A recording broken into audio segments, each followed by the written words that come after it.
Mimi Jenista Mhagama nilikuwa naye tokea mwaka 2010 nilipoingia bungeni, wakati tukihuduma wote wa bunge wa backbencher, lakini tuna mambo mengi tulipita kwa pamoja. Nakumbuka mwaka 2012 Chama cha Mapinduzi kiliteua wabunge takriban 14 wa backbencher walikuwa na michango mikubwa kwa ajili ya kwenda kupata mafunzo China, ambapo mimi tulienda pamoja kipindi hicho, wote tulikuwa wabunge wa backbencher.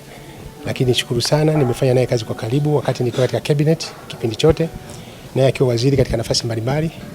Tukio ambalo nakumbuka sana, matukio kadhaa. Kwanza nilipokuwa waziri wa TAMISEMI, wakati nakumbuka watu walifariki kule Busia, Ukerewe, yeye akiwa ofisi ya waziri mkuu, ilikuwa unakuta maiti pale na yeye akiwa anashughulika na maafa. Ilikuwa ni kipindi kizito sana. Nakumbuka kipindi kile dadangu nikimwangalia machozi alikuwa ni mekundu.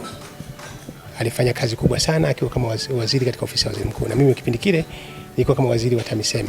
Nakumbuka tukio lile nikimkumbuka Kigoma Malima, nikimkumbuka Jenista Mhagama. Na mimi nilifika pale kwa tukio la kutisha, lakini unaona kwamba ushupavu katika uongozi. Lakini tukio lingine pili, nakumbuka ajali ya Morogoro. Lori la mafuta lilipoungua pale, watu wengi walipofariki. Halikadhalika kipindi hicho Jenista alikuwa waziri katika ofisi ya waziri mkuu. Unaona jinsi gani alikuwa akipambana kipindi kile.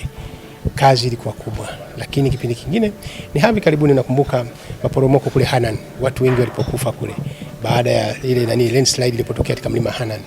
Jenista akiwa waziri katika ofisi ya waziri mkuu, unamwona mama alivyokuwa mchapa kazi. Kipindi chote amekuwa ni mtu ambaye kwa kweli ni msikivu, hambo, hana makuu, lakini mchapa kazi sana.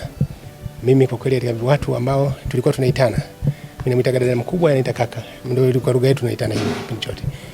Kwa kweli jambo la kusikitisha kwangu mimi ni msiba mzito sana. Niseme msiba mzito sababu ni mtu ambaye nimekaa naye kwa karibu muda wote kipindi chote ambacho tuko hapa bungeni. Na tukiwa katika nafasi kipindi kile, nafasi za waziri. Kwa hiyo niseme kama taifa limepoteza mtu mchapa kazi. Inawezekana binadamu mtu anapokaishi watu wasizungumze kwake.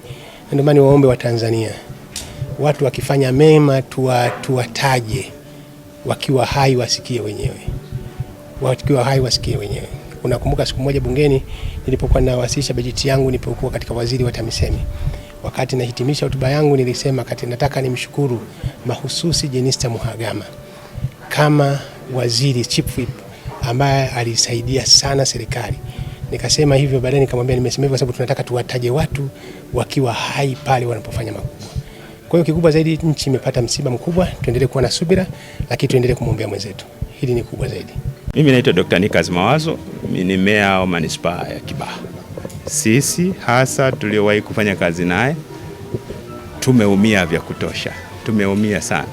Kwa hiyo lakini Mungu ndiye anapanga maisha ya mwanadamu yaweje. Lakini ni pole kwa Watanzania kwa kupotelewa na mtu mahiri, mtu aliyekuwa na weledi mkubwa na kiongozi aliyekuwa na ubobevu na ustamilivu mkubwa. Basi niseme pole na tupeane pole wote wa Tanzania wote.